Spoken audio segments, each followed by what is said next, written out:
business down. Give challenges managing instincts. We are TFR, Truth Frequency Radio.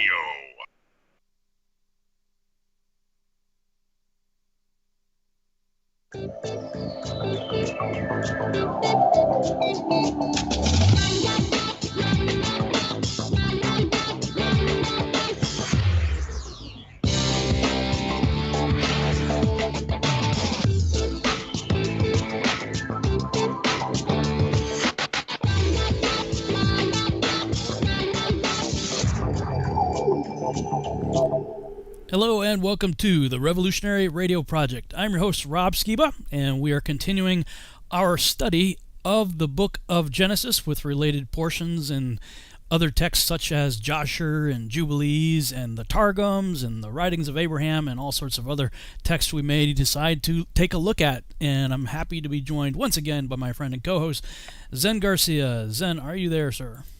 I am, brother. It's a pleasure to be here with you and the listening audience, and looking forward to further discourse. Yeah, right on. How's your week been?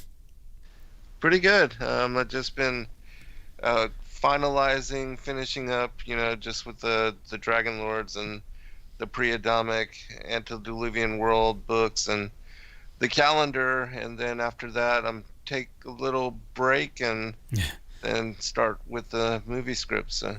Yeah, very cool. I've been looking into the same technology. I don't know if you've been able to catch The Mandalorian. Have you ever seen any of the episodes of The Mandalorian yet? I've seen the first series, but I haven't seen the second season. Second season yet. Yeah, so that was shot on what's called a volume, and it's basically a large warehouse that has a very big LCD monitor, like it covers one whole wall and the ceiling. So it's just massive LED screens, and they create all the environments in CGI and put them behind the actors on TV. So instead of like rear screen projection like old school, where they just project it onto a screen, from behind, like we do at conferences sometimes, this is actually piping video into essentially huge TV monitors that are very high resolution. So you have the actors on the stage, but they're just on one location in one big warehouse, and so they have props that they interact with and some practical things that are built on the set, but everything else is CGI, and it's rigged through, I believe they're using Unreal Engine, and the camera is linked to Unreal Engine. So in real life, when you move, you get parallax, right? When you're moving side to side or what have you. And so the software automatically compensates for that.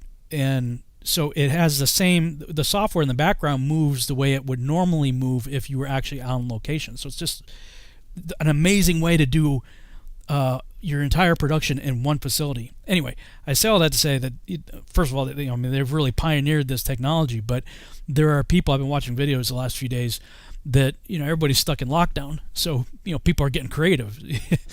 And I saw a video the last couple of days. I've been watching this guy's channel. He was one of the pioneers of the technology that helped develop it, and he's like, I'm stuck at home and I'm trying to figure a way to make a mini volume in my basement to be able to do the same types of thing we're doing in big production, but perfect it for indie filmmakers.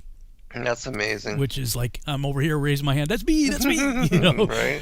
So, the price is going to be pretty hefty, especially right now. A lot of it's new, but, in time, the stuff just gets better, faster, and cheaper. Right. That I'm getting real excited because this guy showed some of the stuff that he was able to do in his basement.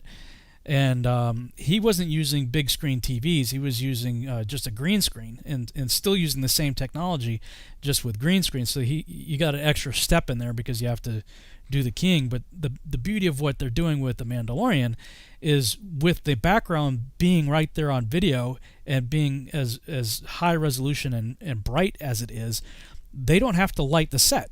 The volume lights the set with the natural lighting of whatever the scene is that they created. Yeah.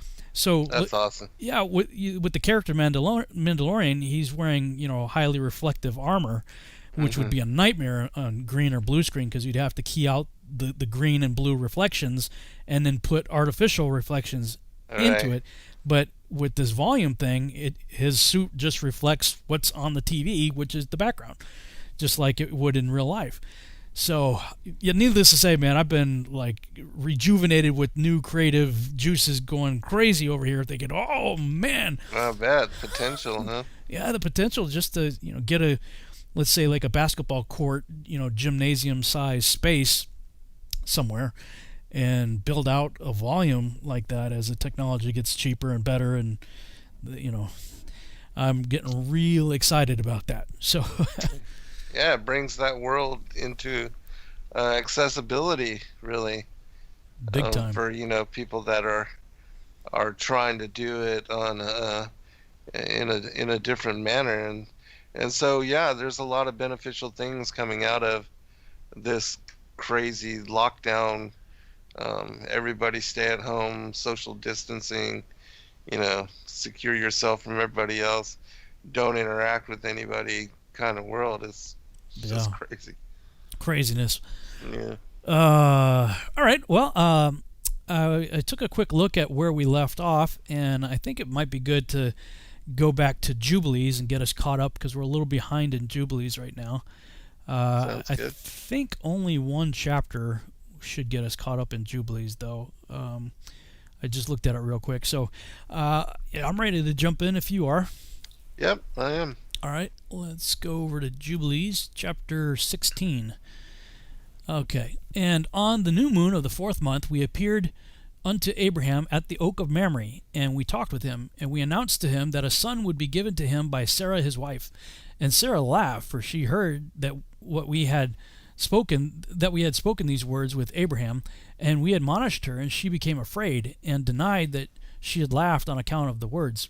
And we told her the name of her son, as his name is ordained and written in the heavenly tablets, i.e., Isaac, and that when we returned to her at a set time, she would have conceived a son. And in this month the Lord executed his judgments on Sodom and Gomorrah and Zeboim and all the region of the Jordan, and he burned them with fire and brimstone and destroyed them until this day, even as I have declared that unto thee all these works, that they are wicked and sinners exceedingly, and that they defile themselves and commit fornication in their flesh and uncleanness on the earth. And in like manner God will execute judgment on the places where they have done according to the uncleanness of the Sodomites, like unto the judgment of Sodom. But Lot we saved, for God remembered Abraham and sent him out from the midst of the overthrow.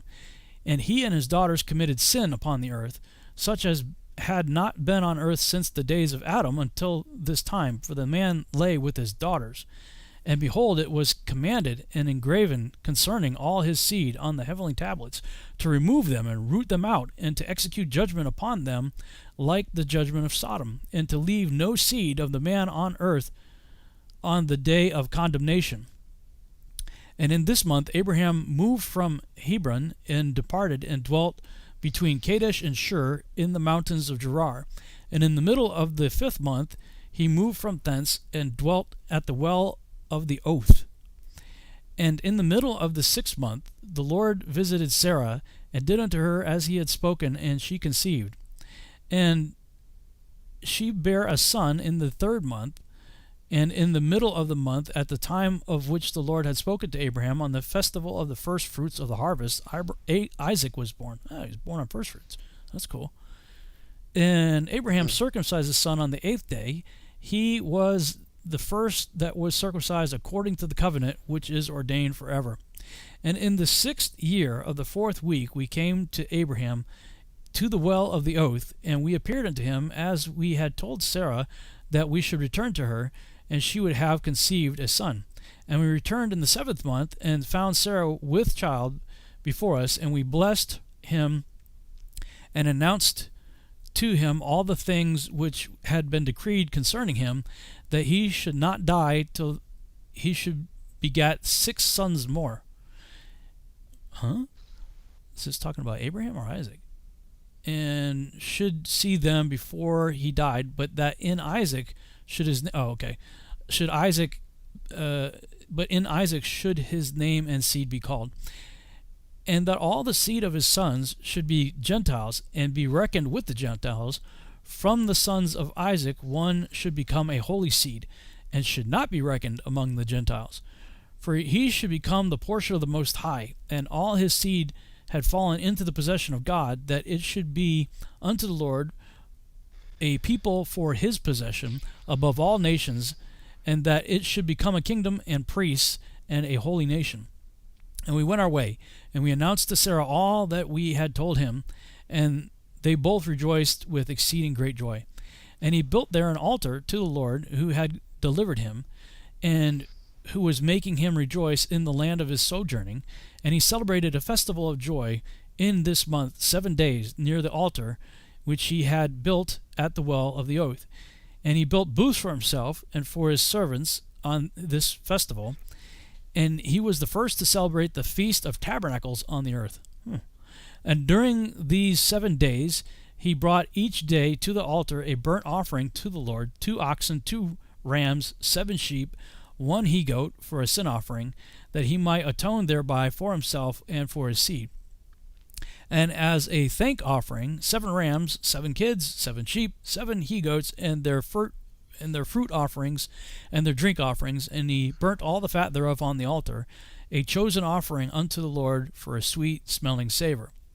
And morning and evening he burnt fragrant substances, frankincense and galbanum and stacte and nard and myrrh and spice and custom. All these 7 he offered, crushed, mixed together in equal parts and pure. And he celebrated this feast during 7 days, rejoicing with all his heart and with all his soul, he and all those who were in his house, and there was no stranger with him, nor any that was uncircumcised.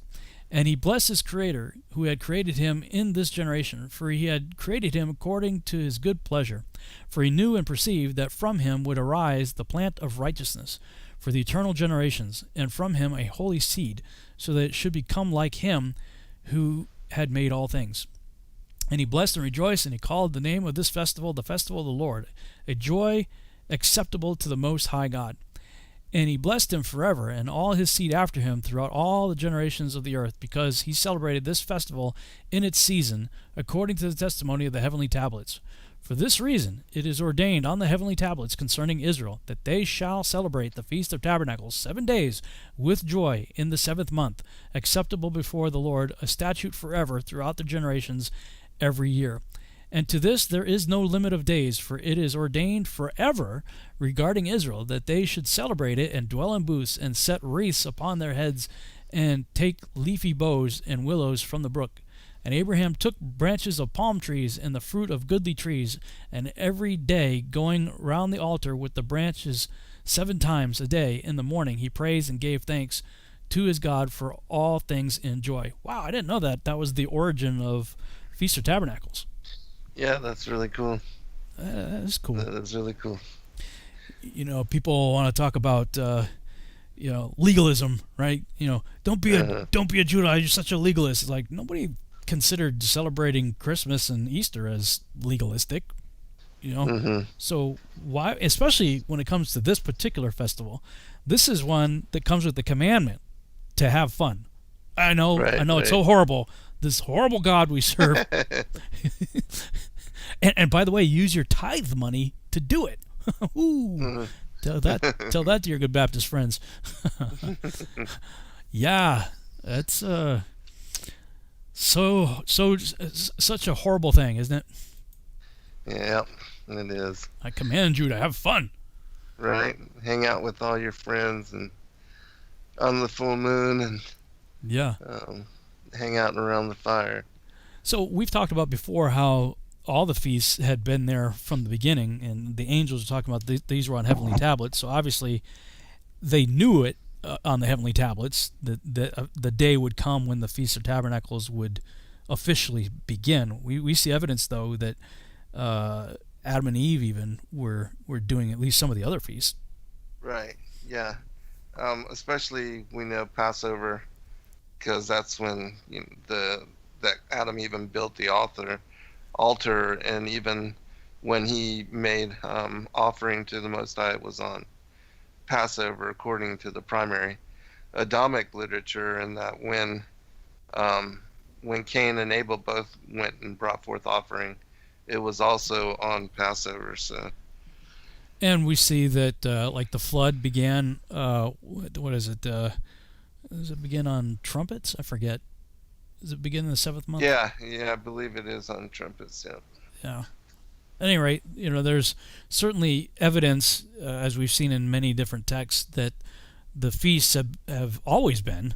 They didn't just originate in Leviticus 23, but this is the first time I actually saw one being like initiated, just like this, and this being the celebration for Isaac at that, the first to be officially circumcised on the 8th day. Right. Yeah, I had seen somewhere else that he was born on the 15th of Nisan, but here it says the 16th of Nisan. So that's very interesting. But I did pull up a text that was kind of about the things we've been reading on Abraham, and it mentions that even the destruction of Sodom and all that began on the 15th of Nisan too, which is interesting. So whenever you want, I can read this. This is a different text that I hadn't been reading from, and it brings up some interesting things. Yeah, okay, I'll tell you what. Let me go ahead and read Genesis 19 first. Yeah, sounds good. I'll do the Targum after. That gets us into the destruction of Sodom and Gomorrah, and then we can, because Jubilees didn't really, it's like, oh yeah, and this was the same time that he destroyed Sodom and Gomorrah. Like, we didn't get much in Jubilees for that story. So it just jumps ahead to the birth of Isaac and the celebration and whatnot. So let me, I'll read Genesis 19. That'll probably take us to the break, and then you can jump in with whatever you want after that. Afterwards. Okay, sounds good. Okay, so Genesis 19.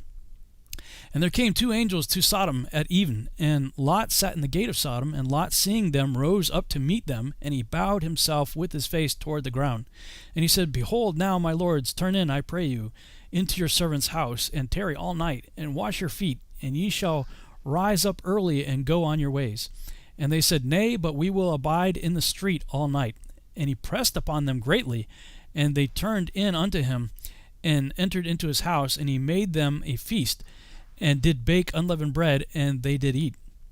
And before they lay down, the men of the city, even the men of Sodom, compassed the house round, both old and young, all the people from every quarter.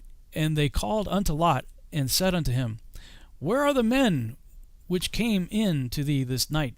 Bring them out unto us, that we may know them. And Lot went out at the door unto them, and shut the door after him, and said, I pray you, brethren, do not so wickedly. Behold, now I have 2 daughters, which have not known man.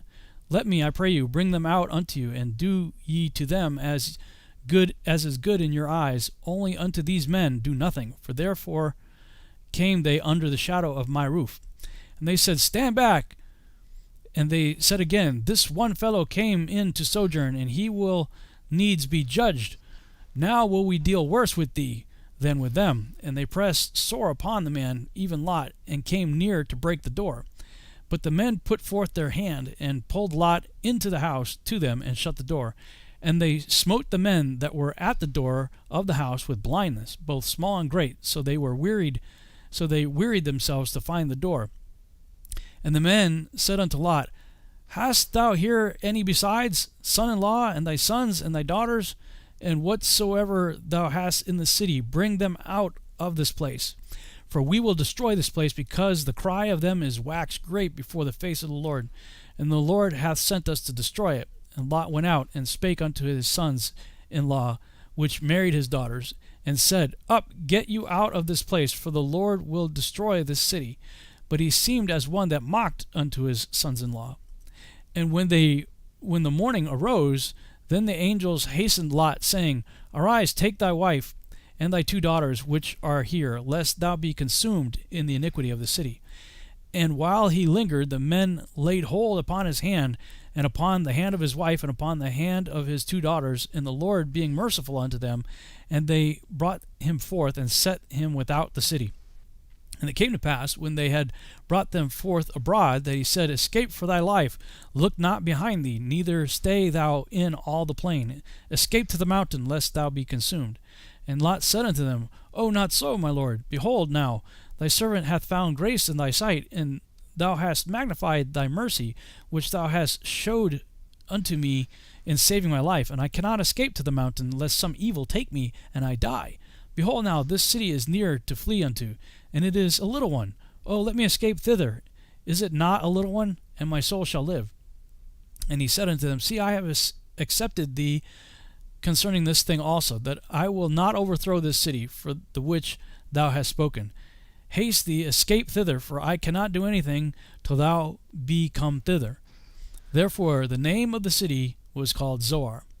The sun was risen upon the earth when Lot entered into Zoar. Then the Lord rained down upon Sodom and Gomorrah brimstone and fire from the Lord out of heaven. And he overthrew those cities, and all the plain, and all the inhabitants of the cities, and that which grew upon the ground. But his wife looked back from behind him, and she became a pillar of salt.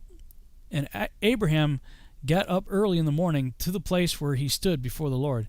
And he looked toward Sodom and Gomorrah, and toward all the land of the plain, and beheld, and lo, the smoke of the city went up as the smoke of a furnace. And it came to pass, when God destroyed the cities of the plain, that God remembered Abraham, and sent Lot out of the midst of the overthrow, when he overthrew the cities in the which Lot dwelt. And Lot went up out of Zoar, and dwelt in the mountain, and his 2 daughters with him, for he feared to dwell in Zoar, and he dwelt in a cave, he and his 2 daughters. And the firstborn said unto the younger, Our father is old, and there is not a man in the earth to come in unto us after the manner of all the earth. Come, let us make our father drink wine, and we will lie with him, that we may preserve seed of our father. And they made their father drink wine that night, and the firstborn went in and lay with her father. And he perceived not when she lay down, nor when she arose. And it came to pass on the morrow that the firstborn said unto the younger, Behold, I lay yesternight with my father. Let us make him drink wine this night also, and go thou in and lie with him, that we may preserve seed of our father. And they made their father drink wine that night also, and the younger arose and lay with him, and he perceived not when she lay down, nor when she arose. Thus were both the daughters of Lot with child by their father. And the firstborn bare a son, and called his name Moab. The same is the father of the Moabites unto this day. And the younger, she also bare a son, and called his name Ben-Ami. The same is the father of the children of Ammon unto this day. So that's Genesis 19. I never really noticed before. If I did, I had forgotten. But they were apparently engaged. The daughters. Oh, the daughters. Yeah, I don't know how I missed that before, but he tried to explain everything, and the sons-in-law, right? In verse 12, and the men said unto Lot, Hast thou any besides son-in-law, sons, blah blah blah? And Lot went and spake unto his sons-in-law, which married his daughters. So, but his daughters hadn't laid with him yet, so they must have been just engaged, I guess. Mm-hmm. Which that's kind of like, that's always tripped me out. He's like, yeah, here, take my daughters. Of course, right? Yeah. I think the rabbis made commentary on that quite a bit, saying that he knew they were gay and they didn't want to have anything to do with his daughters. So, it's still a rude thing to do, but yeah, to offer up your innocent daughters like that here, to a crowd of frenzied, sex-crazed individuals. Yeah, I guess. I don't know. I mean, we see in Scripture that Lot was a righteous man, so there's got to be something more to it than what we just look at here, because that doesn't seem awfully righteous to me. Right. Yeah, very, very interesting. And that's why reading these stories again and examining these manuscripts, these texts, we see things that we hadn't remembered, examining the new things. So it's good that we're doing this and reviewing everything and bringing it all together in one story. Yeah, it is kind of funny though, account. because he's like, I don't want to go to the mountain. I'm going to die there. And so he's like, let me go to this little town. And I guess that Zoar, I think Zoar means little town or something. It was named Zoar, I think, after that. But then after everything's destroyed, he goes into the mountain anyway. Yeah. Yeah, that's crazy. Yeah, it is kind of crazy. We got about a minute before we go to break here, but I think what may have happened here is, if they were familiar with the two prophecies that the earth would be destroyed by water and by fire, Mm-hmm. Right. This isn't too long. It's what, 400 years ish or so after the flood of Noah. So they would have been, certainly aware of the destruction by water, and they like, to them, their whole world had just been destroyed by fire. Oh yeah, totally. I mean, God, I can't even imagine, just the destruction raining down from heavens and destroying not only all the cities, but it says the entire plain. Yeah, everything. And so, yeah, that's like Armageddon for sure. So we're not told how old the daughters are here, but presumably they're fairly young, of engagement age, probably teenagers. They would have been like, well, their mentality probably was like, this was it. This was the destruction by fire, and Dad's the only male left. Right. All right, here we go.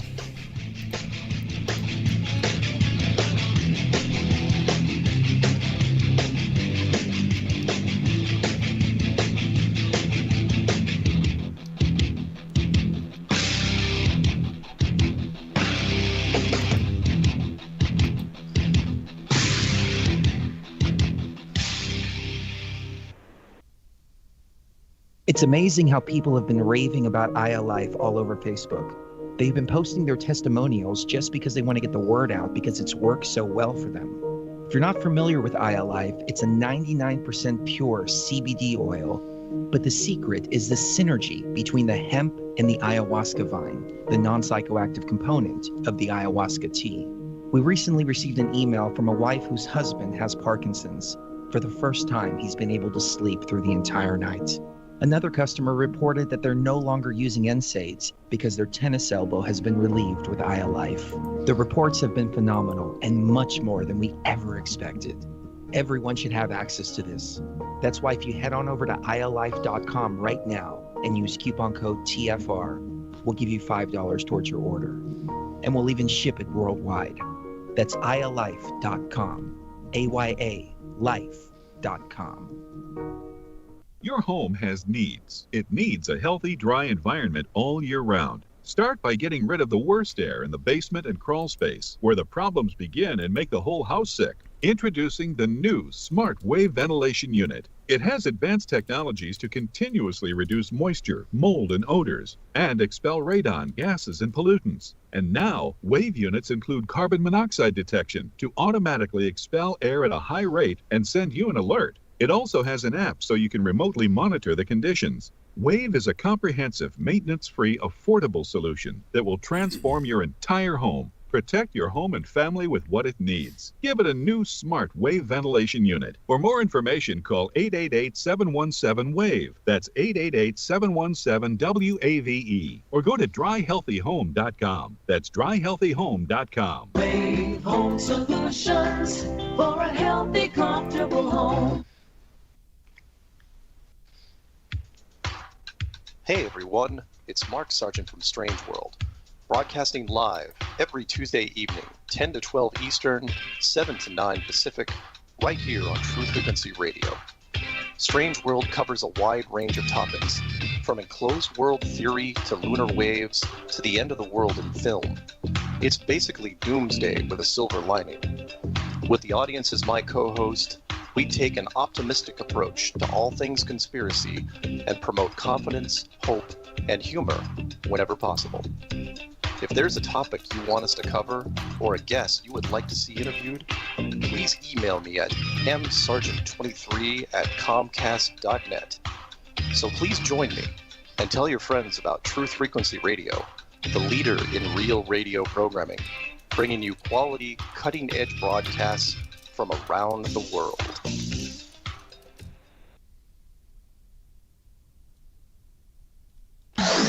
No hate, no hype, no fear. We are TFR, your protection from deception.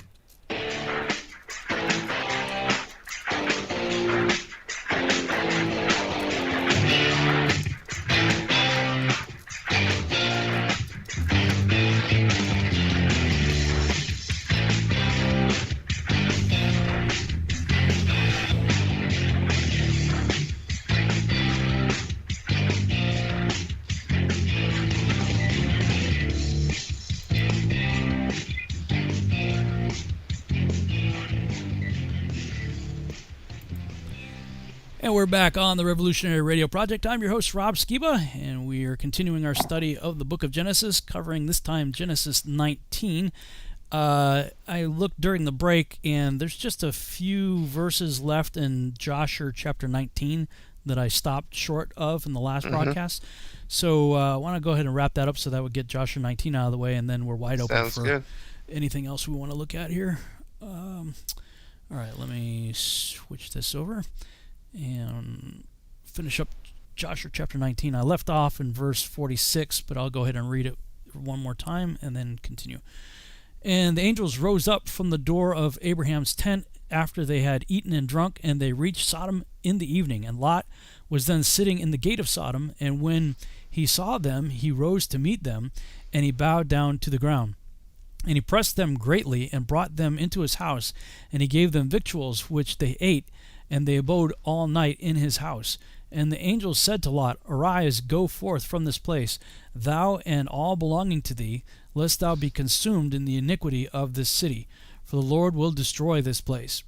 And the angels laid hold upon the hand of Lot, and upon the hand of his wife, and upon the hands of his children, and all belonging to him, and they brought him forth, and set him without the cities. And they said to Lot, Escape for thy life.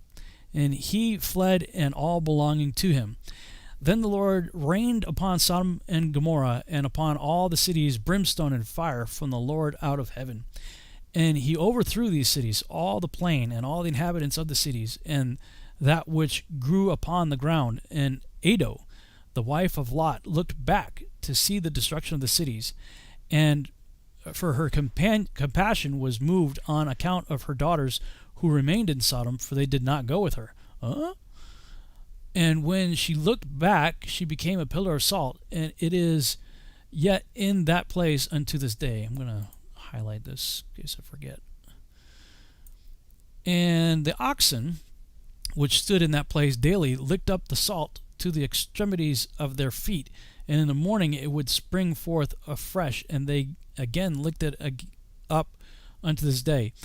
And Lot and two of his daughters that remained with him fled and escaped to the cave of Adullam, and they remained there for some time. And Abraham rose up early in the morning to see what had been done to the cities of Sodom. And he looked and beheld the smoke of the cities going up like the smoke of a furnace. And Lot and his two daughters remained in the cave, and they made their father drink wine, and they lay with him. For they said there was no man upon earth that could raise up seed from them, for they thought that the whole earth was destroyed.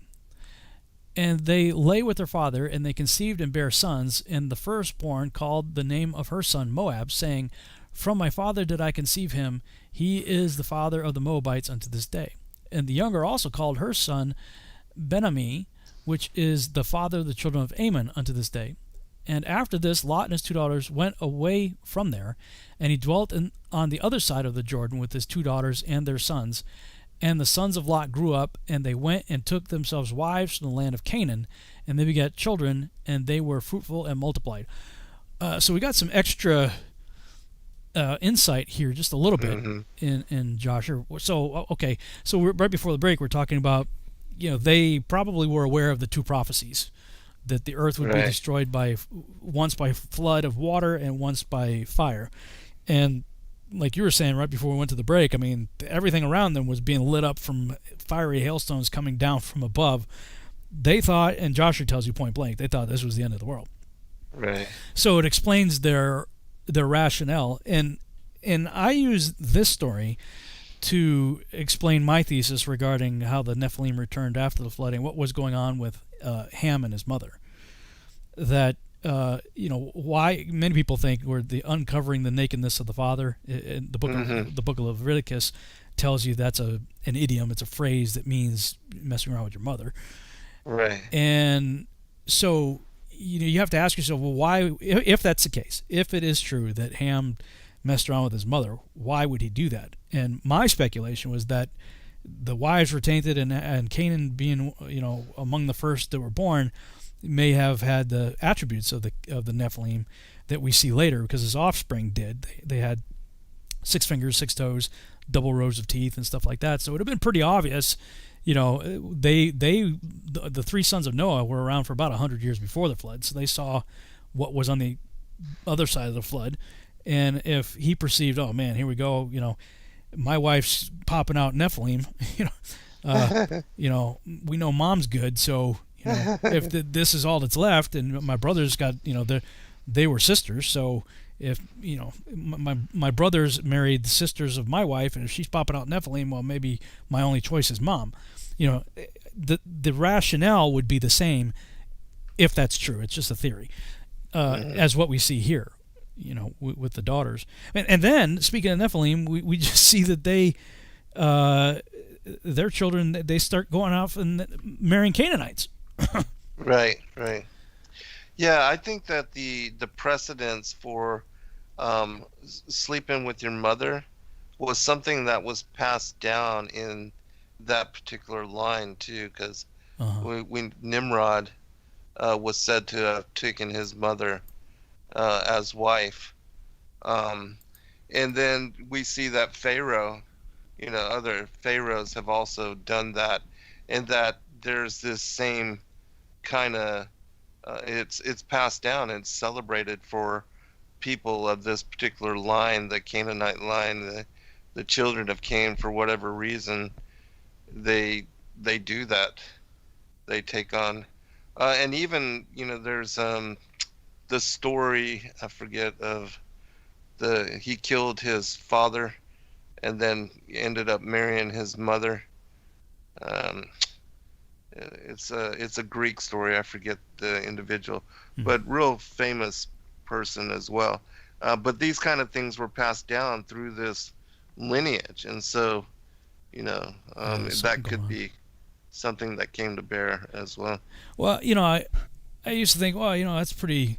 That's a strange deal, for how drunk do you have to be not to know that you're getting on with your daughters? That's whatever. But so you have this incestuous relationship that produces sons, and then these sons grow up and they go marry Canaanites. So it's no wonder why much later Yahuwah's like, yeah, no, Moabites aren't going to be hanging out in the temple. Right. Although we get to Ruth, and get some interesting things that take place much later. Yeah, that's an interesting story. When we get there, I'll actually bring some interesting insight into those stories as well.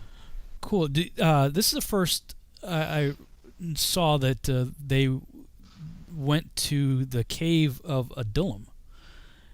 I didn't catch that before, that Lot and his 2 daughters went to the cave of Adullam. That sounds familiar to me, but I can't remember what else took place in the cave of Adullam. Can you? Right, no. But I do remember that as far as what you had read, it stating that Lot's wife they had other daughters, so perhaps some of them wouldn't leave with the family. Oh, yeah. Ado. I highlighted that. Ado had... So, maybe there were other daughters, yeah. Right. Oh, and then the other thing is that, and I don't remember exactly which story, it could be the Legends of the Jews, I'll look it up, but it tells the story of how the reason Lot's wife was punished, and she her family was from Sodom, and she had connections with the judges and the people that were I guess the rulers in that town. And when Lot took the angels in, she was the one that went and told them where they were. Uh-huh. And so all the people came and pounding on the door to get access to the angels. It was because of her. And so the judgment would be for her betraying Lot and her family, was that she would be turned into a pillar of salt. Uh-huh. And yeah, so there's a background story to all of that as well. Yeah, so maybe these were. So maybe the daughters that Ado went back to look, turned back for, maybe they were the ones that were married. Yeah, could very well be. Yeah, because And the other two why were. wouldn't they consummate the marriage, after being married? Yeah, true that. Yeah, so I wonder, maybe the Targums get into it a little bit more. Yeah, we'll see. I'll read that now. I just did a quick search on Bible Gateway for Adullam, and that's what I remembered. King David went and hid in the cave of Adullam. Ah, is that where the spider weaved its web? That's a good question. I don't know. Yeah, I think that's because it was when he hid in that cave. God used a spider to weave a web, and when they came to it, they saw that the web was unbroken, so they didn't enter therein to look for David. Oh, that's cool. Yeah. Yeah. That's in 1 Samuel 22 and 23. Talking about him hiding out in the cave of Adullam. Mm-hmm. So that's pretty cool. it makes How me things like that keep coming back up, Yeah, there's probably something to Places, it there. I mean, that's an interesting connection, and the fact that it was known as the Cave of Adullam. Although you wonder if Jasher it was written in the time of Moses and Joshua, and it's looking back at that event, because I don't know if anybody named. Yeah, because David was way before. But I don't know if anybody named Adullam up to this point. So, like, why would the cave be named the Cave of Adullam? I mean, that doesn't. What does Adullam mean? I could look that up. I mean, we don't have the names of everybody ever born, after the flood. So, I mean, it could have been anybody, really.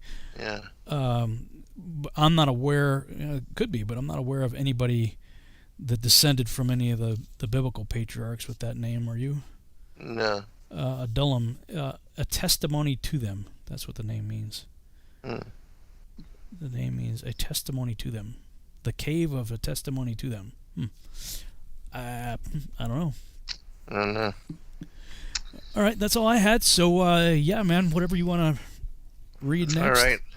I'll do the Targum here first, and then I'll read the Legends of the Patriarchs and the Prophets. Cool. And then we can go into some of the other ones. 2 angels came to Sodom at the evening, and Lot sat in the gate of Sodom.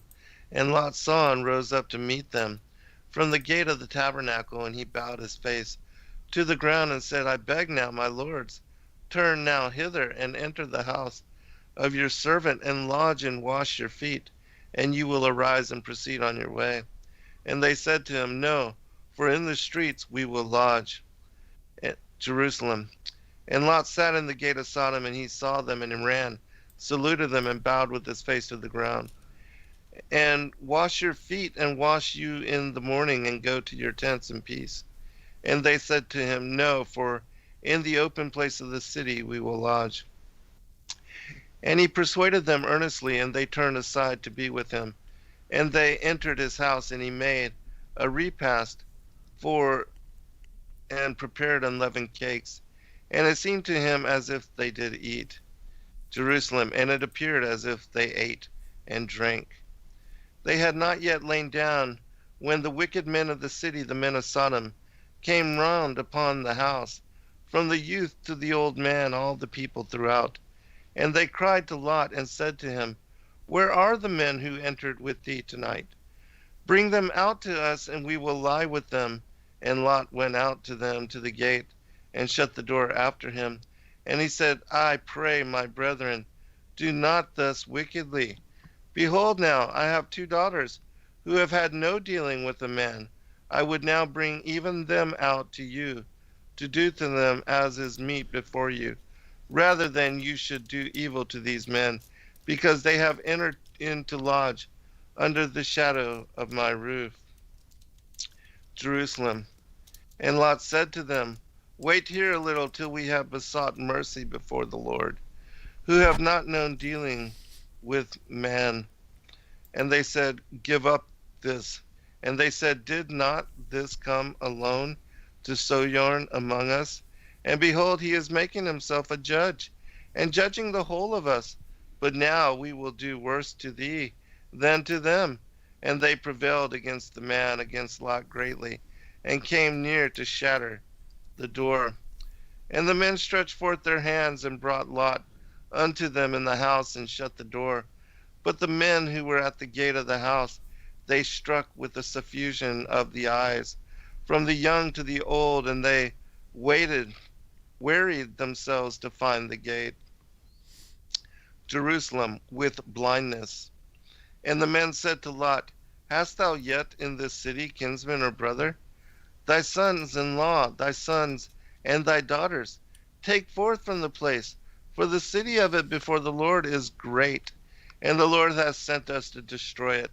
And Lot went forth and spake with his sons-in-law, who had taken his daughters, and said, Arise, come forth from this place, for the Lord destroyeth the city. But the word was as a wonder, and he as a man ranting in the eyes of his sons-in-law. And at the time that the morning was about to uprise, the angels were urgent upon Lot, saying, Up, take thy wife and thy 2 daughters, who are with you, lest you perish in the condemnation of the inhabitants of the city. So it seems like the other 2 weren't persuaded with the sons-in-law. Well, we keep seeing 2 daughters, so that's, I don't know how to, unless maybe Ado had children by somebody else prior to Lot. So maybe could be. Maybe these 2 daughters are Lot's only true offspring. Right. Yeah. True. Could very well be. But he delayed, and the men laid hold on his hand, and on the hand of his wife, and on the hand of his 2 daughters, for mercy from the Lord was upon them. And they brought them forth and set them without the city. And it was that as they led them without, one of them returned into Sodom to destroy it. And one remained with Lot and said to him, Be merciful to your life, look not behind you, and stand not in all the plain. To the mountain escape, or you perish. And Lot said to him, I beseech of thee, endure with me a little hour until I have prayed for mercy from before the Lord. Jerusalem. And it was at the time of the upcoming of the column of the morning. Be steadfast here a little with us until I have besought mercy from before the Lord. Behold, now thy servant hath found mercy before thee, and thou hast multiplied the kindness thou hast done me in saving my life, and I'm not able to escape to the mountain, lest evil overtake me, and I die. Behold, now I pray, this city, it is a near habitation, and convenient for us to escape thither, and it is small, and the guilt thereof light. I will flee thither then. Is it not a little one? And my life shall be preserved. And he said, Behold, I have accepted thee in this matter also, that I will not overthrow the city for which thou hast spoken, to destroy it, that thou mayest escape to it. Hasten and flee thither, for I cannot do anything till thou have entered there. Therefore he called the name of the city Zoar. The sun had passed the sea and come forth upon the earth at the end of 3 hours, and Lot entered into Zoar. And the word of the Lord had caused showers of favor to descend upon Sodom and Gomorrah, to the intent that they might work repentance. But they did it not, so that they said, Wickedness is not manifest before the Lord. Behold then, there are now sent down upon them sulfur and fire from before the word of the Lord from heaven. Jerusalem. And the word of the Lord himself had made to descend upon the people of Sodom and Gomorrah showers of favor, that they might work repentance from their wicked works. But when they saw the showers of favor, they said, So our wicked works are not manifest before him. He turned then and caused to descend upon them bitumen and fire from before the Lord from the heavens. And he overthrew those cities and all the plain and all the inhabitants of the cities, and the herbage of the earth. And his wife looked after the angel to know what would be in the end of her father's house, for she was of the daughters of the Sodomite. And because she sinned by salt, Gomilka, she was manifestly punished. Behold, she was made a statue of salt. Jerusalem. And because the wife of Lot was of the children of the people of Sodom, she looked behind her to see what would be the end of her father's house. And behold, she was made to stand a statue of salt until the time of the resurrection shall come, when the dead shall rise. And Abraham arose in the morning and went to the place where he had ministered in prayer before the Lord. And he looked toward Sodom and Gomorrah and all the land of the plain, and saw, and behold, the smoke of the land went up as the smoke of a furnace. And it was when the Lord destroyed the cities of the plain that he remembered the righteousness of Abraham, and sent forth Lot from the midst of the overthrow, when he overthrew the cities wherein Lot had dwelt. And Lot went up from Zoar, dwelt in the mountain, and his 2 daughters with him, because he feared to reside in Zoar. And he dwelt in a cavern, he and his 2 daughters. And the elder said to the less, Our father is old, and there is no man in the land to come to us after the way of the whole earth. Jerusalem. And there is not a man in the land who may come with us after the law of all the earth. Come, let us make our father drink wine, and when he is drunken we will lie with him, and raise up sons from our father. And they made their father drink wine and that night. And he was drunk, and the elder arose and lay with her father. Nor did she know when she lay down, nor when she arose, and it was the day following. And the elder said to the less, Behold, now I lay my evening with the father. Let us make him drink wine this night, also that he may be drunk. And go thou and lie with him, that we may raise up sons from our father. And they made their father drink wine that night also, and he was drunk. And the younger arose and lay with him. And he knew not in her lying down, nor in her rising up. And the 2 daughters of Lot became with child by their father. And the elder brought forth a son, and she called his name Moab, because from her father she had conceived. He is the father of the Moabi unto this day. And the younger also brought forth a son, and she called his name Bar-Ami, because he was the son of her father. He is the father of the Ammonite people unto this day. All right. This is the legends of the patriarchs and the prophets. There's a couple very interesting things in here, so I'll read this. Destruction of Sodom and Gomorrah. At noon on the 15th of Nisan, the 3rd day after the circumcision of Abraham, as recorded in the book of Genesis, the heat of the sun was so great that Gehenna, hell, was penetrated by it, and Abraham had not recovered the administration of the rite which had been performed by the hands of Shem, king of Salem, priest of the Most High God. Abraham was wont every day to go forth and invite any travelers he might see to feast with him. But this day, owing to the heat and to his being in pain, he sent Eleazar his servant forth, who looked and returned, and said that there was no one to be seen. But Abraham thought, Can I trust the words of this slave and neglect for one day the performance of my accustomed hospitality? Then, notwithstanding the heat and the suffering, he went and sat in the shade of the door, and he beheld in the plain of Mamre the glory of the Lord that appeared.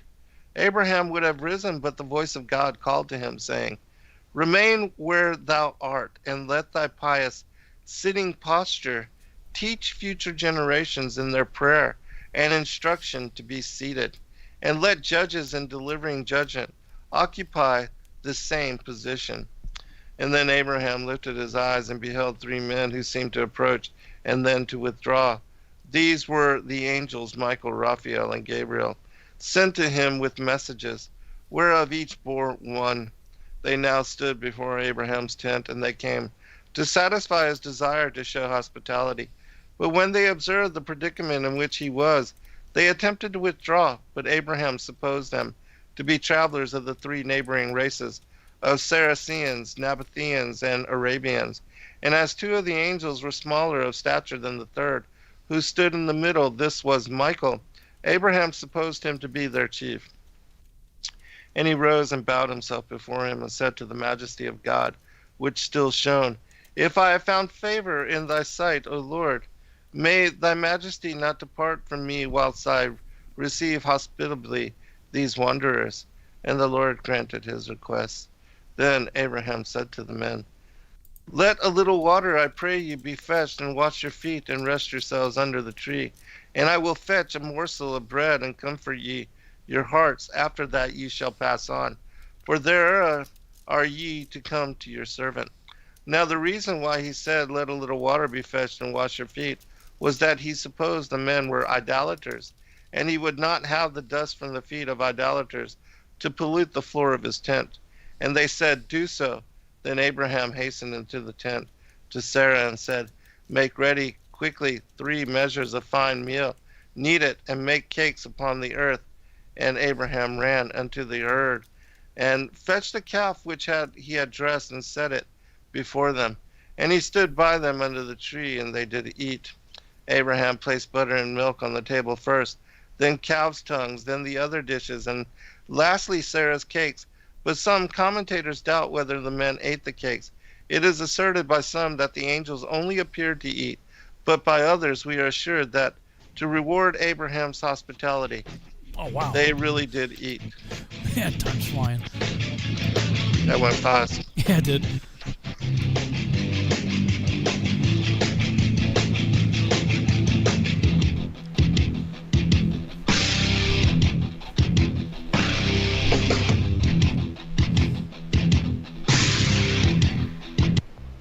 Censorship and regulation is becoming an ever-growing problem in today's modern media. From the mainstream to YouTube and Google, the information you're looking for is buried by official narratives and propaganda. This is why TFR is 100% uncensored, unregulated, and listener-supported. The shows on TFR are not micromanaged by the station, and our hosts are free to speak their minds however they please. As such, the views and opinions expressed on our station are of those who make them. If you happen to hear anything offensive on TFR, please send us an email to toughtitty@tfrlive.com, and we'll be happy to tell you that we really don't give a damn. We stand for freedom of speech and non-censorship. If you also stand for free speech, you can go to tfrlive.com/sign-up and sign up for a TFR supporter pass and help us in our mission to keep the airwaves uncensored and unregulated. TFR Live, your uncensored and unregulated protection from deception.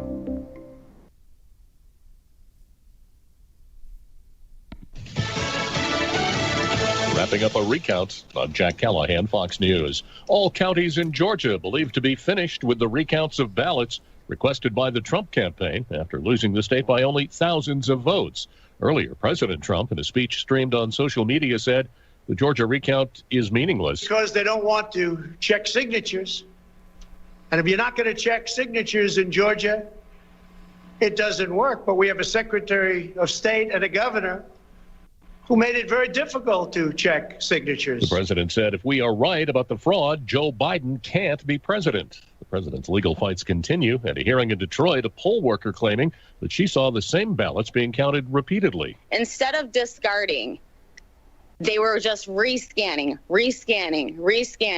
counting ballots 9 to 10 times. The witness said she believed that happened thousands of times. The campaign also has a hearing in Nevada Thursday on its lawsuit charging abuse of mail-in ballots in the state. And in Wisconsin, the state has responded to the campaign's lawsuit charging election fraud there, calling it an assault on democracy. Centers for Disease Control head Dr. Robert Redfield has signed off on a plan to prioritize coronavirus vaccine distribution to healthcare workers and patients at extended care facilities first. Dr. Anthony Fauci of the Coronavirus Task Force telling Fox's The Story with Martha McCallum the vaccine will be safe. We really scrutinize the data very carefully to guarantee to the American public that this is a safe and efficacious vaccine. The FDA will meet next week to decide whether to approve the Pfizer coronavirus vaccine candidate for emergency use. Wall Street Wednesday mixed. The Dow gained 59 points. NASDAQ lost 5. The S&P 500 added nearly 7. America is listening to Fox News.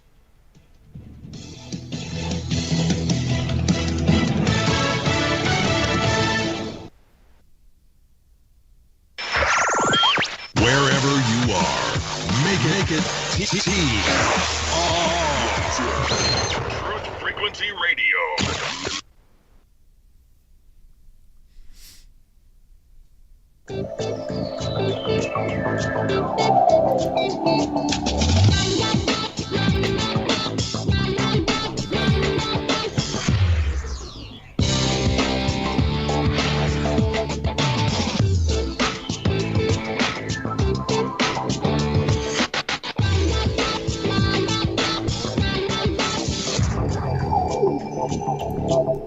And we're back on the Revolutionary Radio Project. I'm your host, Rob Skiba, for the second hour of the broadcast. As usual, this is flying by.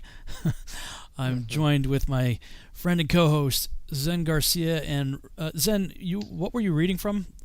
It's called the Legends of the Patriarchs and the Prophets.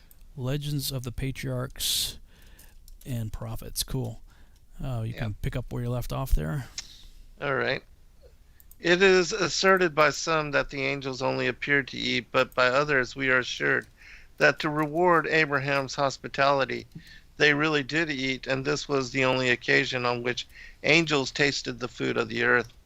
The angels, knowing that Sarah was within the tent, asked after her, and this betokens her great modesty that she did not thrust herself forward to be seen of strange visitors. Abraham replied that she was within, engaged in woman's household work. Then said Michael, the chief of the angels, truly shall such pious and seemly habits not pass unrewarded, but Sarah shall bloom again as fair as in her youth, and shall bear a son in her old age. Sarah heard these words at the entrance of the tent. So did Ishmael, who stood near. Sarah stepped behind the angel, but the beauty of her countenance shone before her, and the angel turned to look at her, and then he saw she was laughing to herself and saying, I am good looking and smart dresses become me. I could perfectly well produce a son, but then my husband is old. Then the word of God came to Abraham and said, wherefore did Sarah laugh? Am I, the all-powerful God, too old to create miracles? At the appointment time, Sarah shall have a son. To Sarah, who out of fear denied having laughed, the word came, fear not, but thou didst laugh. Then Michael withdrew, for his mission was accomplished, and left the other two, Gabriel and Raphael, with Abraham. Then God revealed to Abraham by Gabriel that he was about to destroy the cities of the plain, and by Raphael that he would deliver Lot and his family in the overthrow. These cities were very guilty before God. Eliezer, having been sent by Sarah to her brother Lot with the message some years before, arrived in Sodom. An acquaintance invited him to a meal, but hospitality was a virtue abhorred in Sodom. And the news of the invitation having got wind, Eliezer's friend was driven out of the city. Now it was a custom in Sodom to make every stranger arriving within the walls rest in a certain bed, and if the bed proved too long for him, his legs were pulled out to fit it, and if it proved too short, his legs were pared down to its dimensions. Eliezer saw with horror what it was that they purposed to do with him, and he had recourse to lie of necessity. He declined to sleep in the bed because he had taken an oath upon the death of his mother never to lie on a bed again, and thus he escaped. Shortly after having seen a sodomite rob a poor stranger of his garment, Eliezer attempted to interfere, but the robber struck him over the head and made a gash from which he lost much blood. Both being brought before the judge, this was the magistrate's decision, that Eliezer was indebted to the sodomite robber for having bled him. The servant of Abraham thereupon took up a large stone, flung it at the judge's head, which he cut open and said, now pay me for having bled thee. And then he fled out of the city. From these incidents, it may be seen how wicked the city was. Now Abraham had interceded with God to spare the cities of the plain, for the intercession of his saints is mighty with God. And Abraham obtained of God that If in Zoar, the smallest of the cities, 5 righteous could be found, and 45 in all the rest of the country, God would spare them. Then God ceased talking with Abraham. Next morning, early, Abraham arose, took his staff, and went to the place where God had met him, to make further intercession for the cities of the plain. But the smoke of them rose as from a furnace, for brimstone and fire had been rained upon them out of heaven, and they had been consumed along with their inhabitants. Only Zoar was spared as a place of refuge for Lot, and Lot was kept alive and his daughters. For God remembered how he had been true to Abraham in Egypt and had not betrayed the truth about Sarah when questioned by Pharaoh. The Muslim tradition is as follows. Lot, whom the Arabs called Loth, was sent by God as a prophet to convince the inhabitants of the cities of the plain of their ungodly deeds. But though he preached for 20 years, he could not convince them. And whenever he visited Abraham, he complained to him of the iniquity of the people. But Abraham urged him to patience.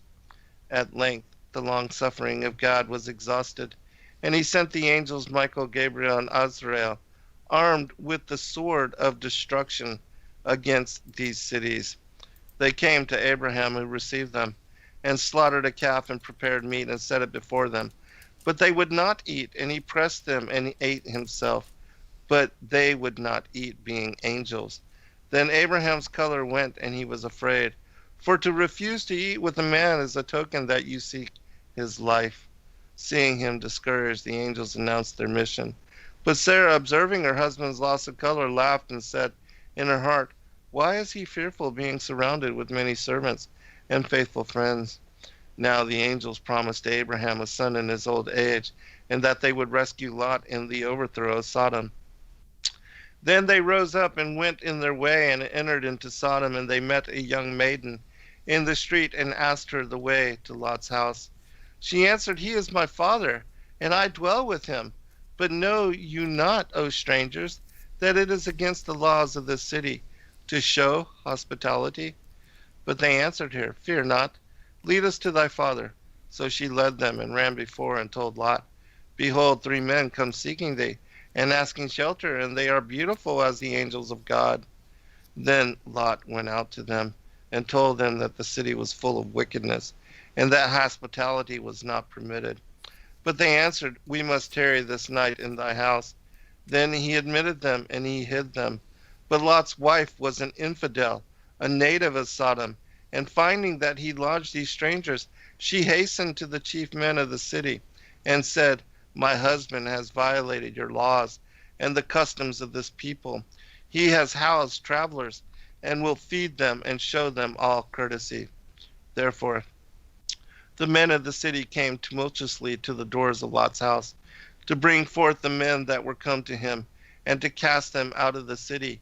Having shamefully entreated them, they would not listen to the remonstrances of Lot, but went near to break in his door. And then the 3 angels stepped forth and passed their hands over the faces of all who drew near, and they were struck blind and fled from their presence. Now, long before the day began to break, the angels rose up and called Lot, his wife and daughters, and bade them take their clothes and all that they had that was most precious, and escape out of the city. And therefore Lot and his family went forth. And when they were escaped, the angel Gabriel went through the cities and passed his wing over the soil on which they were built, and the cities were carried up into heaven. And they came so near thereto that those on the confines of heaven could hear the crowing of the cocks in Sodom and the barking of the dogs in Gomorrah. And then they were overthrown, so that their foundations were towards the sky and their roofs towards the earth. Then God rained on them stones heated in the fire of hell, and on each stone was written the name of him whom it was destined to slay. Now there were many natives of these accursed cities in other parts of the land, and where they were sought out by the red-hot stones and were struck down. But some were within the sacred enclosure of the temple at Mecca, and the stones waited for them in the air, and at the expiration of 40 days they came forth, and as they came forth, the stones whistled through the air and smote them, and they were slain. Now Lot's wife turned, and as she went forth to look back upon the city, and a stone fell on her, and she died.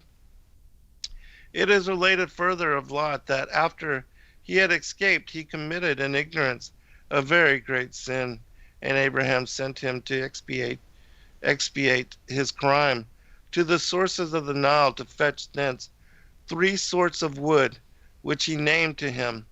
Abraham thought, he will be slain by ravenous beasts, and so will he atone for the sin that he has committed. But Lot after a while returned, bringing with him the woods which Abraham had demanded, a cypress plant, a young cedar, and a young pine. Abraham planted the 3 trees in the shape of a triangle on a mountain, and charged Lot with watering them every day from Jordan. Now the mountain was 24,000 paces from Jordan, and this penance was laid on Lot to expiate his sin. At the end of 3 months, the trees blossomed. Lot announced this to Abraham, who visited the spot, and saw to his surprise that the 3 trees had grown together to form one trunk, but with 3 distinct roots of different natures. At the sight of this miracle, he bowed his face to the ground and said, this tree will abolish sin. And by that he knew that God had pardoned Lot. The tree grew and subsisted till the reign of Solomon, when it was cut down, and this was the tree which the Jews employed to form the cross of Christ. This tradition is, of course, Christian. Though Jewish in origin, it has been adopted to the gospel story. What tree was that? I'm not sure if there was a specific name, but it just said that the tree that grew on that hill away from the River Jordan, the tree grew and subsisted till the reign of Solomon, when it was cut down, and this was the tree which the Jews employed to form the cross of Christ. Man, there's a lot of interesting stuff in what you read here.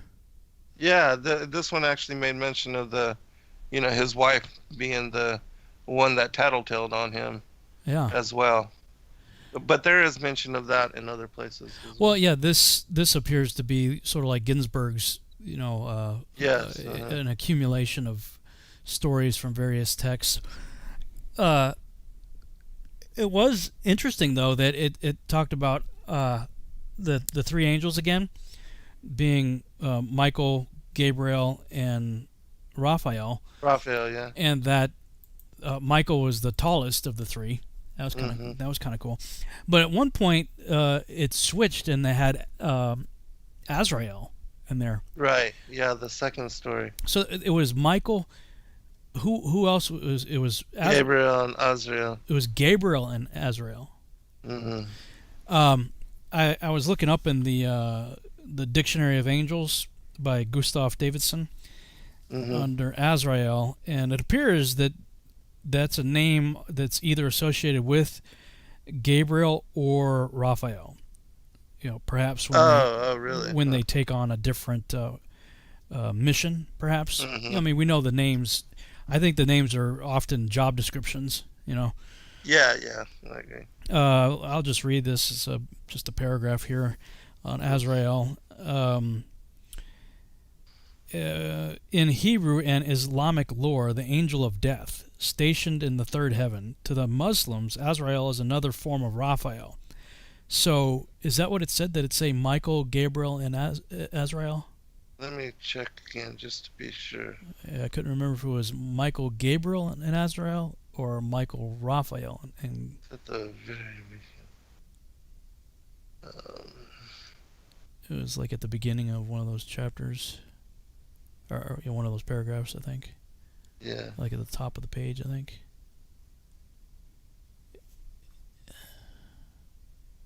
Here. Michael, Raphael, and Gabriel. No. Yeah, this is the first story. I must have skipped it. Go down. Oh, here it is. The Musulman tradition. All right. The angels Michael, Gabriel, and Azrael. So Azrael is Raphael. And that said that was the Muslim tradition? Yeah, the Musulman tradition.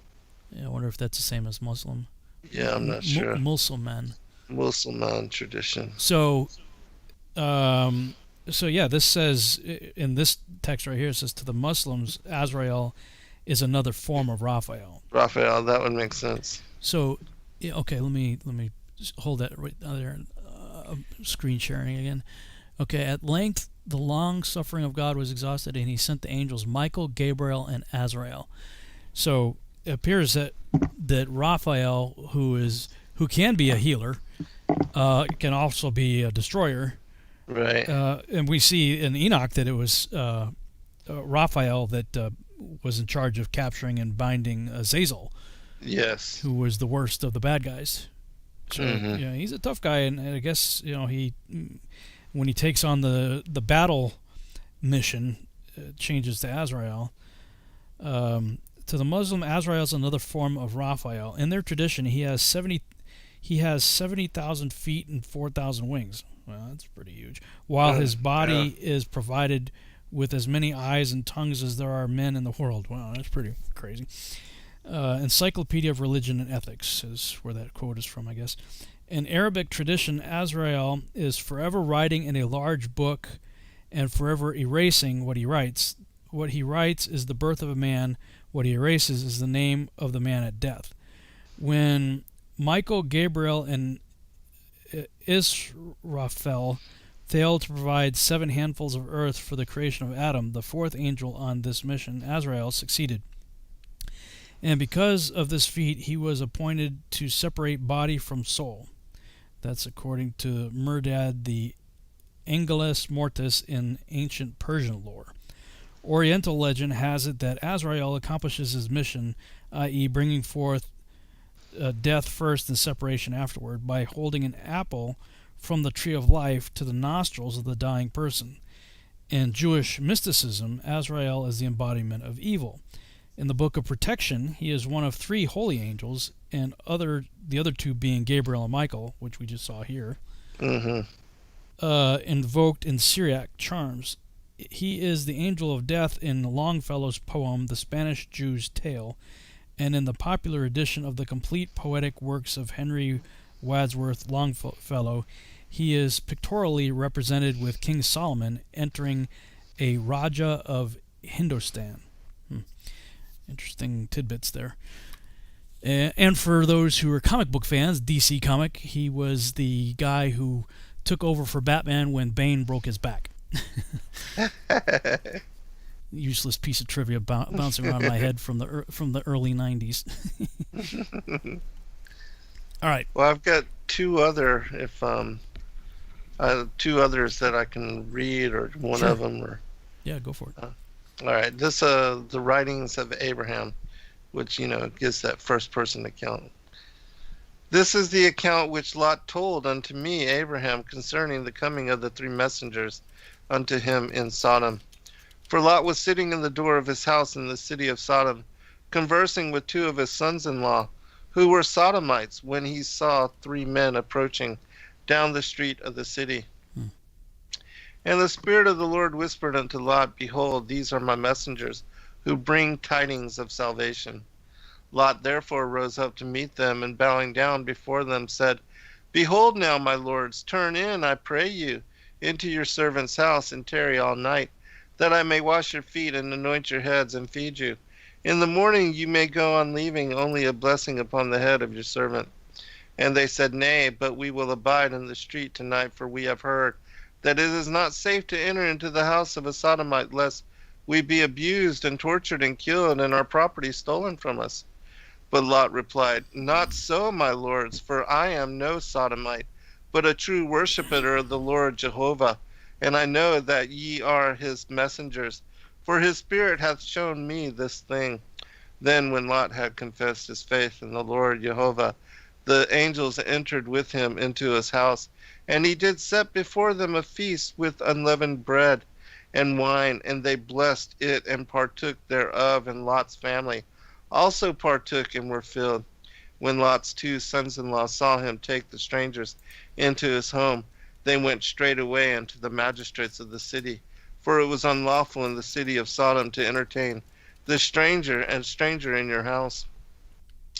Wherefore the people of Sodom surrounded Lot's house, both young and old, all the people of the city. And one of them called to Lot and said, Where are the men whom thou tookest into thy house tonight? Behold, thou knowest that it is contrary to our laws to thus entertain strangers. Nevertheless, we will forgive thee, for thou art a mighty prince among us. Therefore, bring forth the men unto us, that we may lie with them, and do unto them according to all the desires of our hearts. But Lot went out the door to the front of his house, and securing the door behind him, he confronted the Sodomites. And Lot said to them, I pray you, my brethren, do not these wicked things, for it is contrary to the law of the Most High God, who is king over all, to force anyone to lie with another. Repent now, therefore, that the wrath of the Most High God fall not upon you, and ye with your city be destroyed. But they were angry with Lot, and they cried unto him, Stand away from the door, lest we take thee also.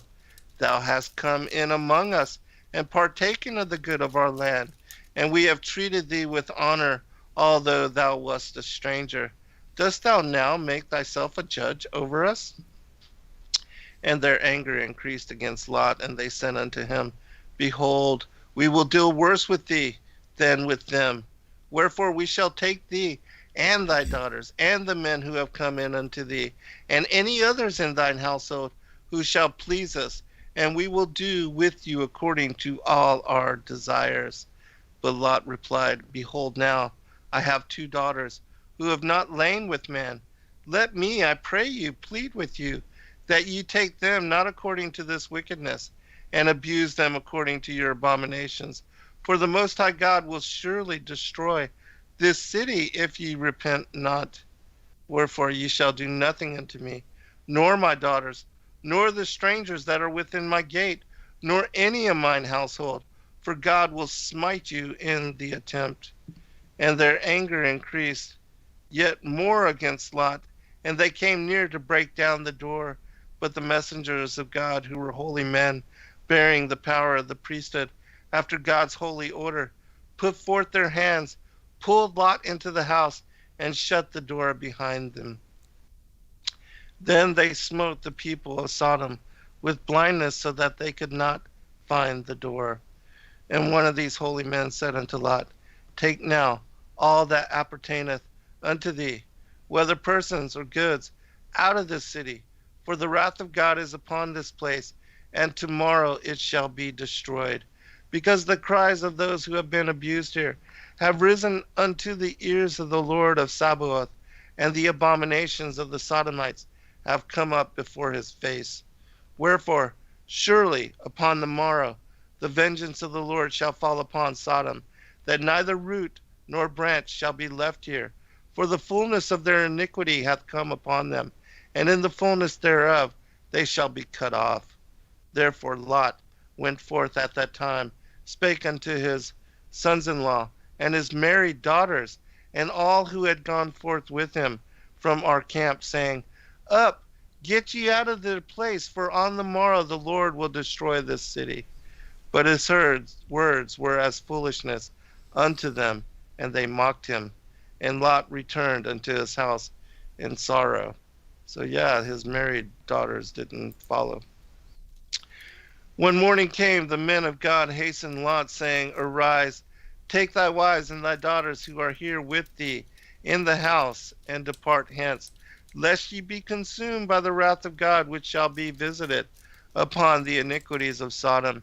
And while they were preparing to depart, Lot's heart being full of sorrow at leaving his daughters and his daughters' children to be destroyed, the men of God took him by the hand with his wives and his daughters. For the Lord had mercy upon Lot because of his integrity, because he had not bowed down unto false gods, nor entered into the abominations of Sodom. And Lot thought to dwell in Zoar, wherefore he hastened there. But his wife Addo turned back unto the city of Sodom. Addo was the daughter of Eli, the son of Eleazar, which Eli had accompanied Lot to Sodom. And Addo thought upon her parents, and her daughters who remained in the city, her heart was pained within her, and she turned back unto them and was lost. But Lot entered with the rest of his family into Zoar, and was there when the cities of the plains were overthrown. Then the 3 holy men of God came unto me, Abraham, where I was fasting and praying nigh unto Sodom. They lifted me up into the heavens and taught me the ordinances, the key words, and the things by which I might call down fire and brimstone upon the cities. And I did as I was commanded by the angels of God, and the cities were destroyed. And when I saw the destruction of the land, mine heart was sorrowful. But the Lord said unto me, I have had mercy upon Lot, and have sent him out of the city, that he was not destroyed. For he was the only righteous man in all the cities. Wherefore mine heart was comforted. I'll read one more chapter. So that one talked about Ado, again, having other daughters. Right, and it also mentioned that he went to his sons-in-law's house and spoke to them and his 2 daughters that were married. But then they would not leave with him or to depart out of the city. They thought his words were foolishness.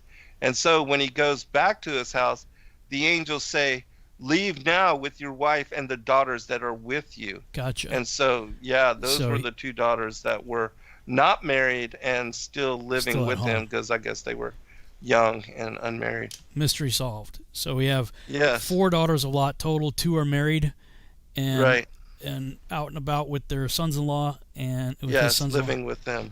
Yeah, cool.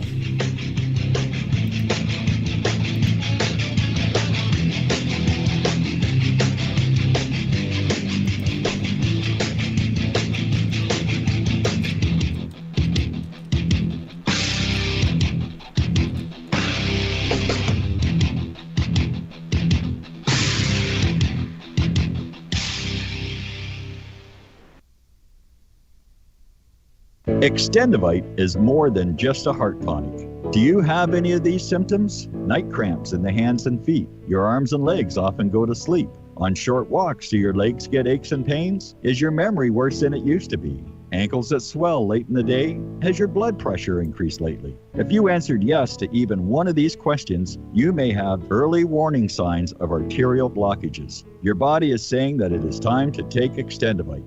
These are not the normal signs of aging. They are the warning signs that accompany blocked arteries. Get your Extendivite today. Extendivite is available in capsule or liquid form for just $69.95 for a 2-month supply.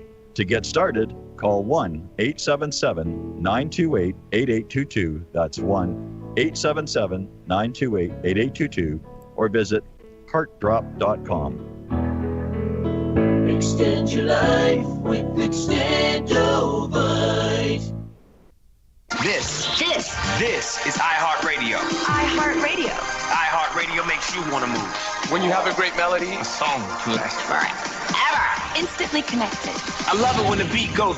Did you know you can listen to Truth Frequency Radio on iHeartRadio?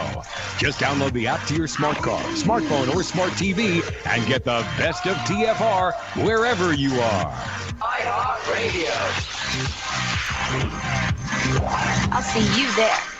So, you love talk radio? Then you'll love TalkStreamLive.com. TalkStream Live is always on, 24/7, with the best streaming talk shows. Find your favorite talkers and discover some new ones. It's free, readily available online or on mobile with any smartphone or tablet. Finding your favorite talk shows all in one place has gotten a whole lot easier. Just go to TalkStreamLive.com. Be sure to download the free apps from Google Play or the iTunes App Store. For 5,000 years, the world was ruled with wooden ships by one man. 242 years ago, a small group of free men crafted a new nation built on liberty and freedom. Global elites have been fighting to destroy this new nation called America ever since. Based on actual events, Charm of Favor tells a true story of how they corrupted the election system. They infiltrated federal agencies and murdered witnesses, judges, and even presidents to keep from being caught. Now, the largest and wealthiest crime syndicate the world has ever known has been drawn out of the shadows. They have killed hundreds of Americans and recently attempted to assassinate half our congressmen. Still they escape arrest through an almost supernatural charm of favor. Read Charm of Favor and be prepared to open your eyes to what may lie just around the corner. Charm of Favor is available on Amazon and Barnes & Noble.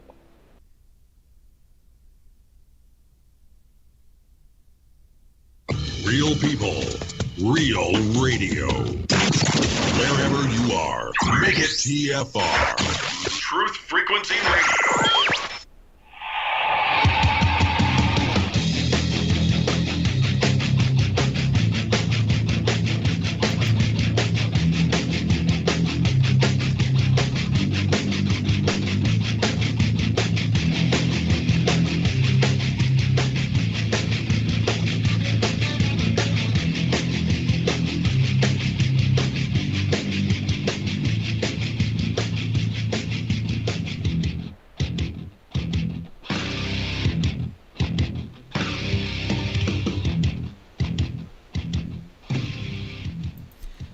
And we're back on the Revolutionary Radio Project. I'm your host, Rob Skiba, and we're in the final half-hour segment of the broadcast. Wow, this one's flying by.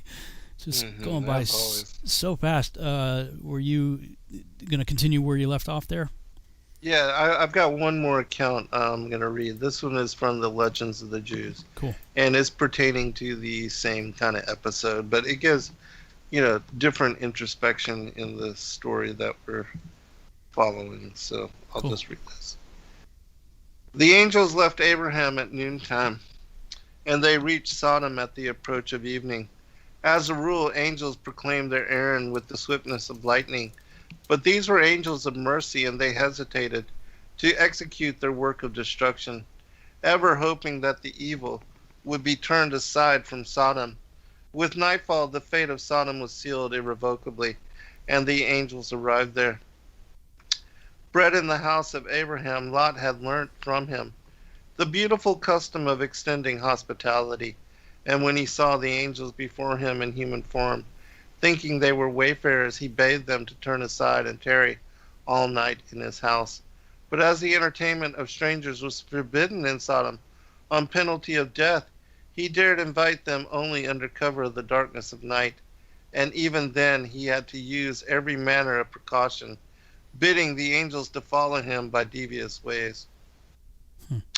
The angels who had accepted Abraham's hospitality without delay first refused to comply with Lot's request, for it is a rule of good breeding to show reluctance when an ordinary man invites one, but to accept the invitation of a great man at once. Lot, however, was insistent, and carried them into his house by main force. At home, he had to overcome the opposition of his wife, for she said, "If the inhabitants of Sodom hear of this, they will slay thee." Lot divided his dwelling into two parts, one for himself and his guests, the other for his wife, so that if aught happened, his wife would be spared. Nevertheless, it was she who betrayed him. She went to a neighbor and borrowed some salt, and to the question whether she could not have supplied herself with salt during daylight hours, she replied, "We had enough salt until some guests came to us. For them we needed more." In this way, the presence of strangers was bruited abroad in the city. That's interesting. Yeah. Yeah, so it's by salt that... That's why, the judgment meets the crime, right? Right, exactly, yeah. In the beginning, the angels were inclined to hearken to the petition of Lot in behalf of the sinners. But when all the people of the city, big and little, crowded around the house of Lot, with the purpose of committing a monstrous crime, the angels warded off his prayers, saying, "Hitherto thou couldst intercede for them, but now no longer." It was not the first time that the inhabitants of Sodom wanted to perpetrate a crime of this sort. They had made a law some time before that all strangers were to be treated in this horrible way. Lot, who was appointed chief judge on the very day of the angels' coming, tried to induce the people to desist from their purpose, saying to them, "My brethren, the generation of the deluge was extirpated in consequence of such sins as you desire to commit, and you would revert to them?" But they replied back, "And though Abraham himself came hither, we should have no consideration for him. Is it possible that thou wouldst set aside a law which thy predecessors administered? Even Lot's moral sense was no better than it should have been. It is the duty of a man to venture his life for the honor of his wife and his daughters, but Lot was ready to sacrifice the honor of his daughters, wheretofore he was punished severely later on.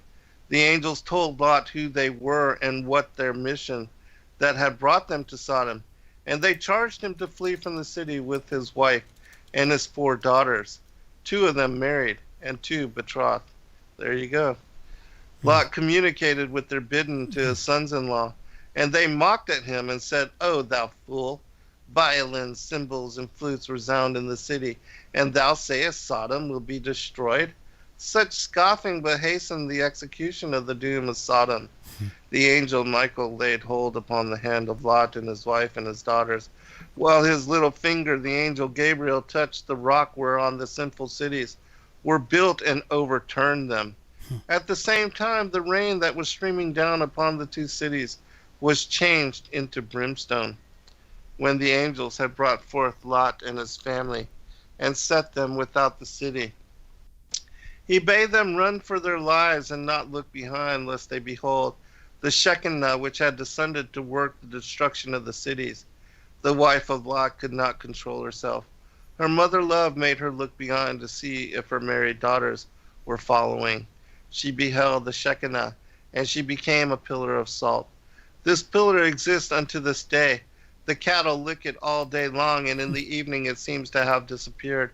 But when morning comes, it stands there as large as before.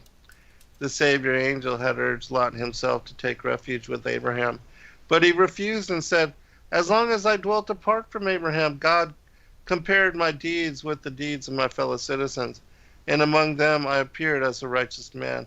If I should return to Abraham, God will see that his good deeds outweigh mine by far." The angel then granted his plea that Zoar be left undestroyed. This city had been founded a year later than the other 4. It was only 51 years old, and therefore the measure of its sins was not so full as the measure of the sins of the neighboring cities. The destruction of the cities of the plain took place at dawn on the 16th day of Nisan, for the reason that there were moon and sun worshippers among the inhabitants. God said, "If I destroy them by day, the moon worshippers will say, 'Were the moon here, she would have proved herself our Savior.' And if I destroy them by night, the sun worshippers will say, 'Were the sun here, he would prove himself our Savior.' I will therefore let their chastisement overtake them on the 16th day of Nisan at an hour which the moon and the sun are both in the skies." That's awesome. That's cool. Yeah, that's awesome. The sinful inhabitants of the cities of the plain not only lost their life in this world, but also their share in the future world. As for the cities themselves, however, they will be restored in the Messianic time. The destruction of Sodom happened at the time which Abraham was performing his morning devotions, and for his sake it was established as the proper hour for the morning prayer unto all times. When he turned his eyes towards Sodom and beheld the rising smoke, he prayed for the deliverance of Lot, and God granted his petition. The 4th time that Lot became deeply indebted to Abraham, Abraham had taken him with him to Palestine. He had made him rich in flocks, herds, and tents, and he had rescued him from captivity. And by his prayer he saved him from the destruction of Sodom. The descendants of Lot, the Ammonites and the Moabites, instead of showing gratitude to the Israelites, the posterity of Abraham, committed 4 acts of hostility against them. They sought to compass the destruction of Israel by means of Balaam's curses. They waged open war against him at the time of Jephthah, and also at the time of Jehoshaphat. And finally, they manifested their hatred against Israel at the destruction of the temple. That's right, it was the Moabites that destroyed it. The Babylonians were trying to hold them back. Or it was one of those, yeah. Hence it is that God appointed 4 prophets, Isaiah, Jeremiah, Ezekiel, and Zephaniah, to proclaim punishment unto the descendants of Lot, and 4 times their sin is recorded in Holy Writ. Though Lot owed his deliverance to the petition of Abraham, yet it was at the same time his reward for not having betrayed Abraham in Egypt when he pretended to be the brother of Sarah. But a greater reward still awaits him. The Messiah will be a descendant of his, for the Moabite's Ruth is the great-grandmother of David, and the Ammonitess Naamah is the mother of Rehoboam, and the Messiah is of the line of these two kings. Wow, that's in the Legend of the Jews. Yeah. How about that? That's interesting. Oh, it's interesting to me that in the story before the writings of Abraham, it seems that Lot actually has a spine and speaks up for his family and his daughters and himself. But in this, the Legends of the Jews, it says that, because he did offer up his daughters, he would receive punishment later because of that. Yeah. And so, yeah, those are all very fascinating details. And the Pillar of Salt, I always wondered about that. Like, it just seems so random to me. Right. But now, the punishment meets the crime. Right. She went to go buy salt, and in the process, she's like, "Oh yeah, by the way, my husband's he's got company over here." Right. Everybody's like, "What?" Yeah. So she betrayed them, and because it was in one of the other stories that was mentioned, but that detail wasn't brought forth. Right. But in this account, it did bring that forth. So I'm glad it did, and that's another reason why we should read all the parallel accounts so that we get details like that in one of the stories at least. Yeah, and depending on when that was written, whatever time period that text was written, it said that the pillar is still there to that day. Right. I don't know if it's still around to this day today. But I will tell you that I don't agree with all of the findings that Ron Wyatt is credited with, but the one with Sodom and Gomorrah is pardon the pun, pretty rock solid. It's I actually met one of his partners, Richard Reeves, was at a Sukkot a few years back, and he gave everybody some actual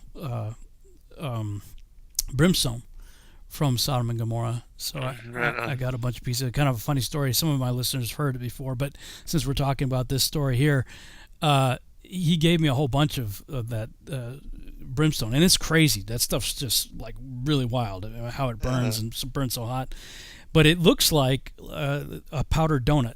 That's what it looks like. And my parents are both Bible scholars and teach Sunday school level and college level courses. And so I sent Mom and Dad a nice letter and saying, hey, this is actual, brimstone from Sodom and Gomorrah, and sent them some books by Richard Reeves and some other stuff. And anyway, my mom opened the package. Oh, cool, Robbie sent us some stuff, and she saw a Ziploc bag that looked like it had powdered donuts in it. So she's just reading through stuff, and she grabs one and pops it in her mouth. And she's like, what is this? She's like, this is horrible. And then she keeps reading. Oh, this is authentic brimstone from Sodom and Gomorrah that she just put in her mouth. She's like, she spent the rest of the day washing her mouth out. Right. I was like, of all things, that stuff can't taste good. No, sulfur is so nasty. She said it was, but to be fair, I mean, it did in the Ziploc bag. It did look like powdered donuts or something, but she didn't even read it until after she had already eaten it. But it's some pretty wild stuff, and if people just do a Google search on Ron Wyatt and Sodom and Gomorrah, and actually in the Torah portion for that week that talks about that, if you go to Virtual House Church, you can see all kinds of pictures and stuff written up on that. And to this day, I mean, it's still, some of the structures actually look like buildings. They got 90-degree corners and stuff like that, and it must have been like, wow, quite the thing to see. Oh my goodness. Yeah, you would have thought it was the end of the world. Yeah. in that one of the texts that you read, it actually said the angels did eat. Yeah. Right. Some were saying, and that was the only time. Yeah. Some say, well, actually, one of the texts you're right. They're like, well, some say they did and some say they didn't, but right. Yeah, and then other texts it says that they gave the appearance of them eating, and so it's it's up in the air as to whether they did or didn't. But certainly, in some of the stories, it was made, even if they didn't, that they appeared to. But then in others, I guess they interpreted the appearance as they did. So, yeah, I was looking at during one of the breaks the spider web deal. I didn't see it in Scripture. Is that something in another? Maybe I just missed it. I just did a keyword search for spider and spider web, and the Bible didn't show anything. Is it in a Targum or something? It's in a book called "And It Came to Pass," I believe it is. It's a book where I remember reading it. It's in a book of stories from David and Solomon. Oh. I believe it's called "And It Comes to Pass." But yeah, it's a fascinating, because remember the story of the lion men of Moab? Right. Yeah. That I read, that was also in that particular manuscript.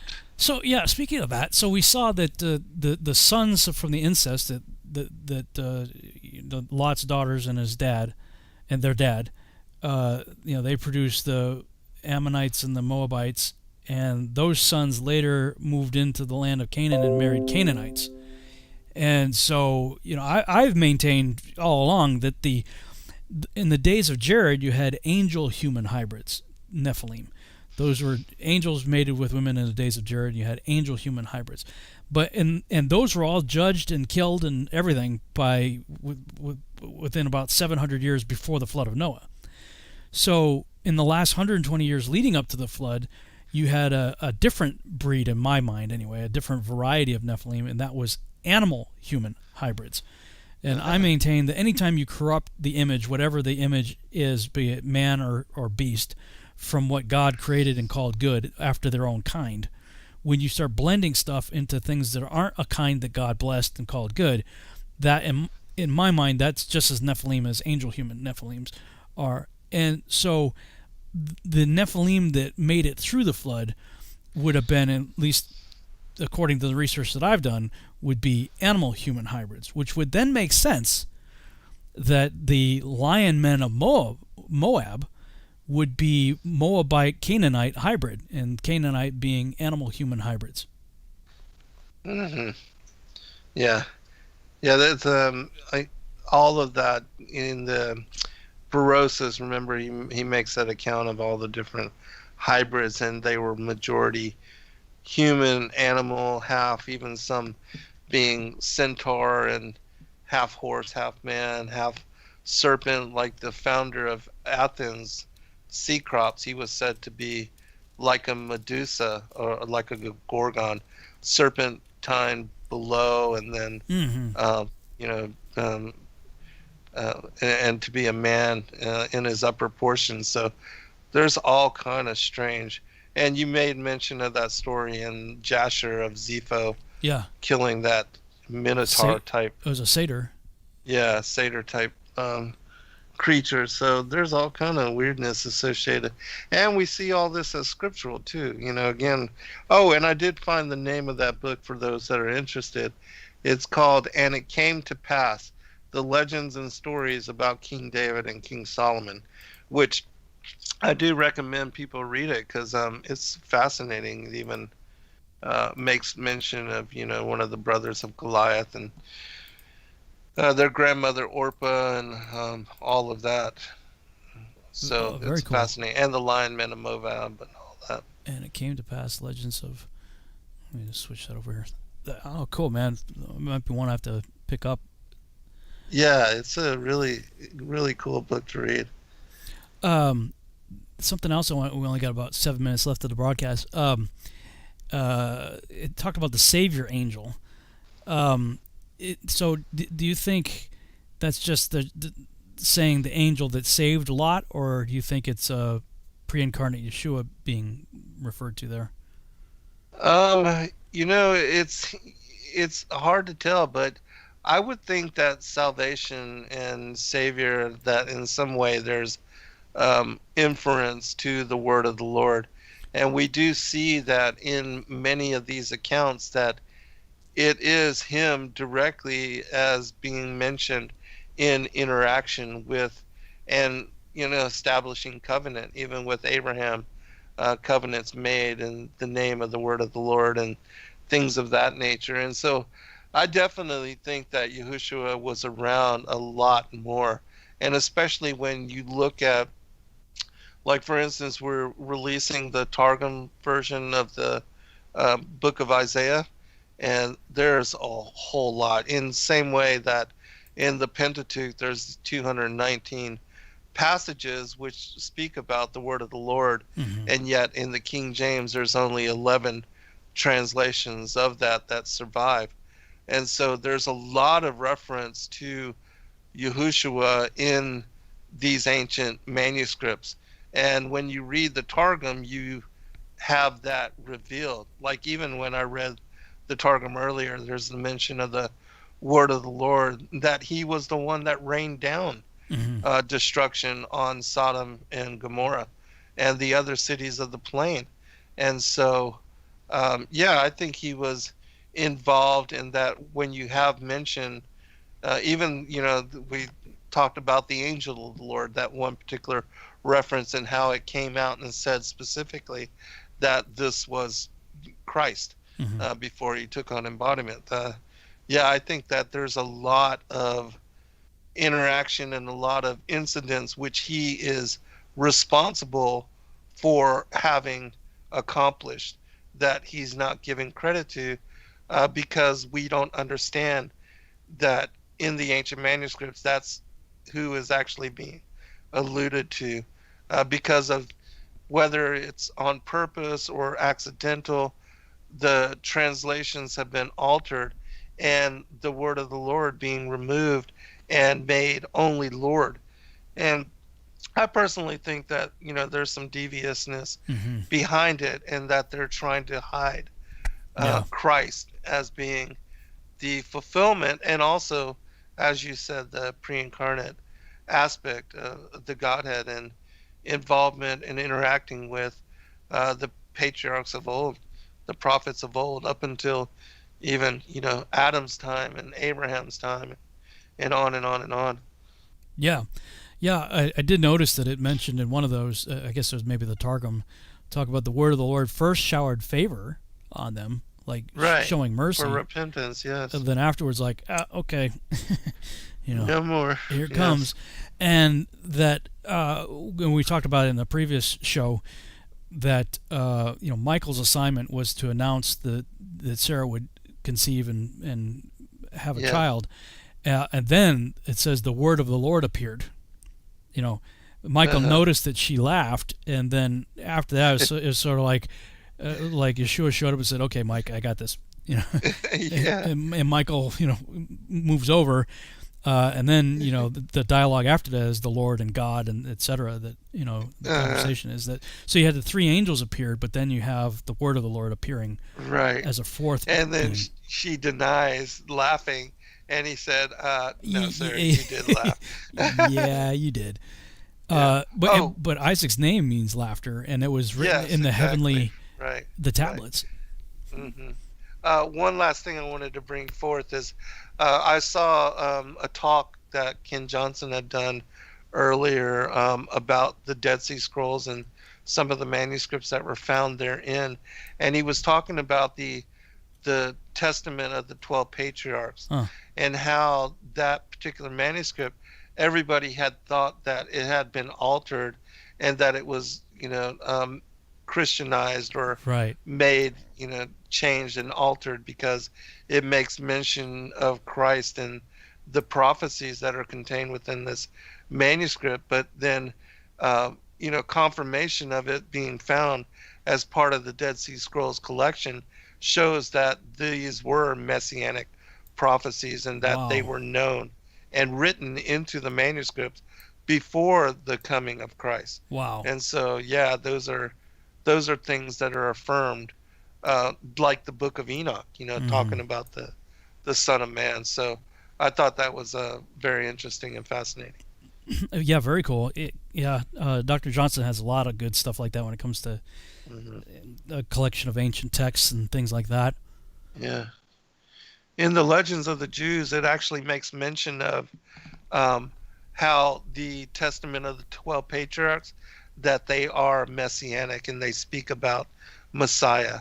And so, these things are going back to even the rabbinical commentaries.